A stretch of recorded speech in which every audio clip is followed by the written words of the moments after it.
राज और काजल के शादी के रस्मों रिवाज के साथ बड़े धूम धड़ाका के साथ शादी होवे जाता 12 तारीख के। ऑल इंडिया के पूरा पता बा, पूरा धरती पृथ्वी आकाश पाताल बैकुंठ नरक कुल लोक में एकदम हाहाकार मच गईल बा कि विष्णु और काजल के विवाह होवे जात बा। तो चूल चक्की वाला कार्यक्रम शुरू हो गईल बा। एकदम आप लोगन के तो पते चली गईल होई और वीडियो तो खूब जम के देखले होबा। तो हैला हमार वीडियो देखा और तनी हमारा वीडियो के माध्यम से तनी आपन राय हमरे कमेंट बॉक्स में दा। केतना जनी यह शादी से खुश बाटा, सच्चे दिल से एकदम ईमानदारी से बताइया। तो हेलो दोस्तों, नमस्ते प्रणाम, कैसे बाटी आप लोग? आशा करते बहुत बढ़िया स्वस्थ और मस्त होगा सब जनी। आज के छोटे से ब्लॉग में ढेर सारा स्वागत बा, अभिनंदन बा। वीडियो बहुत इम्पोर्टेंट, बहुत जरूरी वीडियो, पूरा शुरू से लेके लास्ट तक देखत रहिया और एकदम तनिको भर वीडियो छोड़ के भगिया ने और न वीडियो के भगैया न धक्का दिया।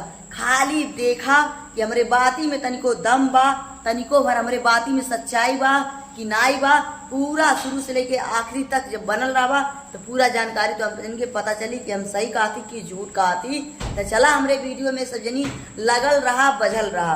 अच्छा ही बतावल जाए दोस्तों, पहले हम ई कहा थी हम कि तहन पचन एह शादी से खुश बाटा कि नाई बाटा। अब तो शायद अब सोचत होगा सब जनी कि पहले वाला वीडियो में तनी कुछ अलग रहा। अब सुतले वाला स्थिति, चेहरा सुतले लेकिन लगाता। तो हाँ, वीडियो उतना जो क्लिप बनैले रही हैं वो बहुत अच्छा दिमाग लगा के बनैले रही हैं और दिमाग ठंडा करके बनैले रही। लेकिन ओमन देखले होगा लास्ट में लइका रोगले बा ओमन। तो हमारे दू खतरनाक दुख लइके बाटे। जब हम वीडियो बनाईला तो कुल हमके डिस्टर्ब कर दिया। बस हम वीडियो बंद करके गईली खूब सुतली। हम कहली जाए भाड़ में जाए वीडियो और सीडियो, पहले सुत ली लावा। दिमाग में जब खराब हो गई बा खदेर के सब जनी के और ओकरे बाद में सुतली। तो हाँ, तो अबहिन के सुत के उठत थी। तो हम कहली लावा हमार दोस्त वे इंतजार करत हुई हैं कि कहाँ गई निसवा, आज आयल नहीं। तो ए बाबू ए भैया देखा आवाजियो कुछ बदलल टाइप लगा था, मोटा हो जाला आवाजिया सुतले में। तो दोस्तों देखा, हम आप लोगन के बहुत याद करीला, बहुत मिस करीला।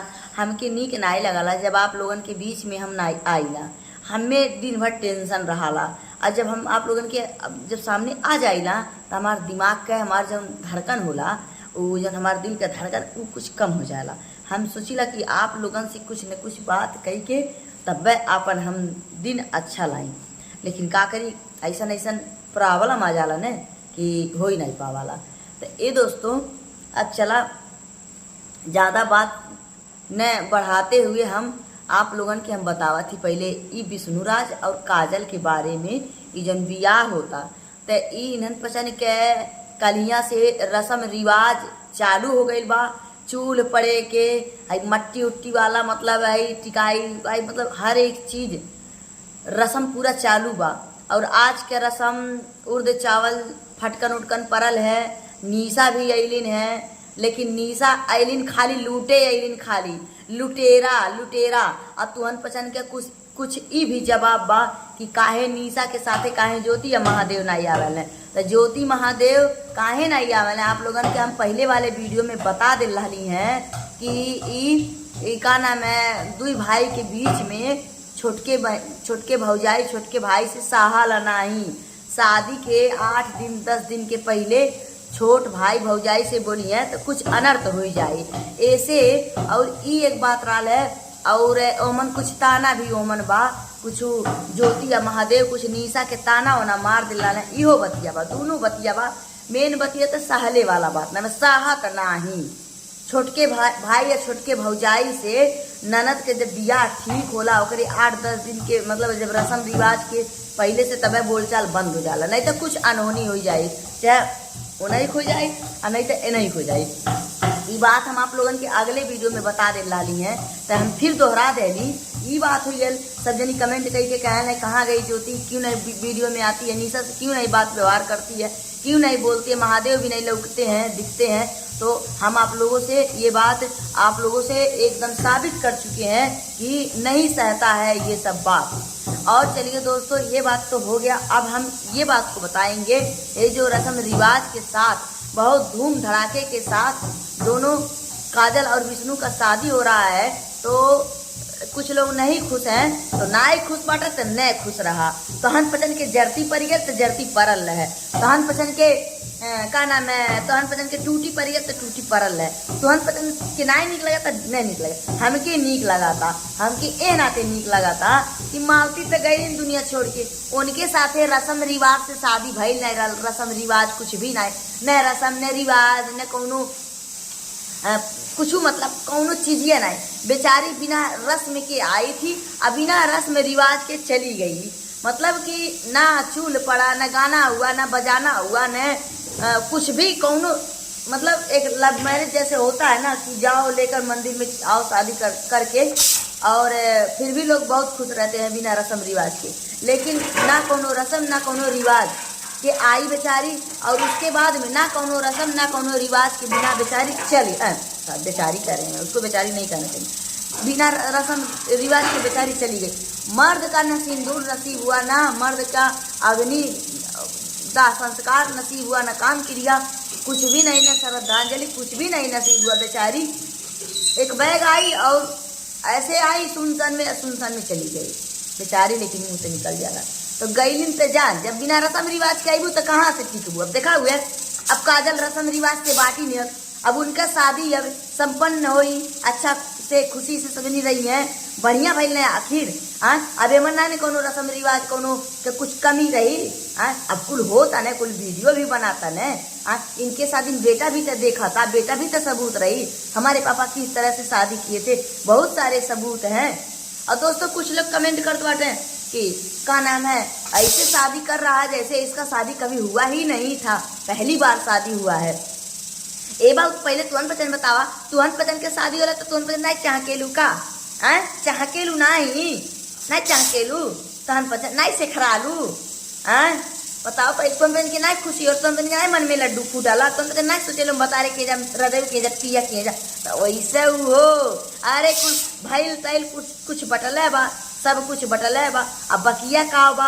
अरे वह सदिया हो जाए, ओकरे बाद सुहागरातवा, ओकरे बाद चला अपन केस कहानी आगे का कांड कार्यक्रम शुरू।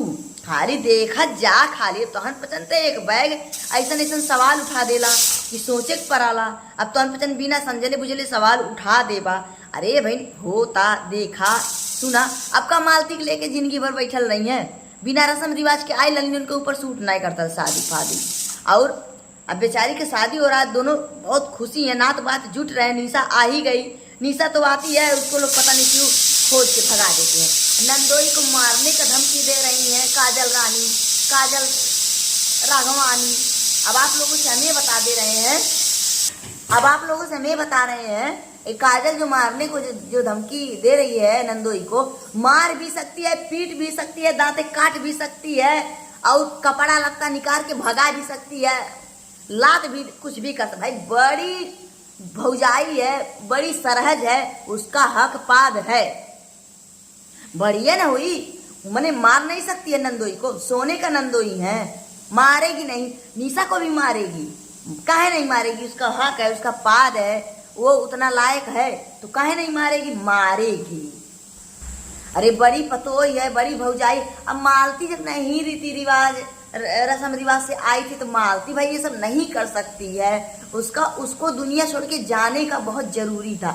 अगर होती वो तो पता नहीं क्या क्या होता, नहीं है तो ठीक ही हुआ ना। अब काजल है तो काजल अब अपना रस्म रिवाज सब कुछ उसको ध्यान रहेगा कि मेरे साथ ऐसे रस्म रिवाज हुआ, मुझे कैसे रहना चाहिए, विष्णु को कैसे रहना चाहिए, चहल पहल कर रहे हैं।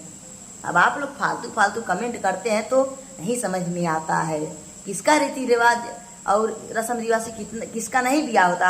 हल्दी भी होगा, मेहंदी भी होगा, सब कुछ होगा। अच्छा ये बताइए, यहाँ कह रही है ज्योति कि हल्दी होई तो साड़ी ले, मेहंदी होई तो साड़ी ले। भाई साड़ी काहे नहीं लेगी, अब फटा पुरान बेचारी पहनती है तो सदियों में न साड़ी ले, तो बियाहक बदवा दे पहिया काजल विष्णु, दे पहिए बहनी या बहन ले ले, अब बहन पहिर ले, अब बहन लहर लूट ले, देख से ले ले, ओकर बाद देखल जाई। नहीं तो न देख काजल कालिन ने अपने नंदोई के मारेंगे तो तू के मारेंगे। हाँ, बिहार की रहने वाली है, बिहारीन है, बिहारीन, तो समझ में आ जाएगा। ऐसी लेकर अभी ले लोगी ना तो ठीक रहेगा, नहीं तो पछताओगी, घर से निकाली जाओगी बस। हाँ, तो चलिए दोस्तों, कम कहली ज़्यादा समझला तोहन पसंद।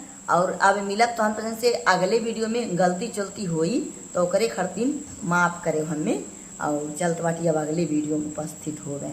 ठीक बा न? हाँ, बाय बाय। आशा रहल, उम्मीद रहल कि तोहन पसंद वीडियो हमार पूरा देखला। अब सही पूरा देखला, भगैला नहीं, हम देखत बाटी शुरू से लेके आखिरी तक। तोहन पसंद हेतना भी नहीं भगैला, ऐसे ऐसे नहीं कैला। लाइक तो तुम खूब कैले बाटा। अरे हम देखली है, अरे हम देखत बाटी पूरा।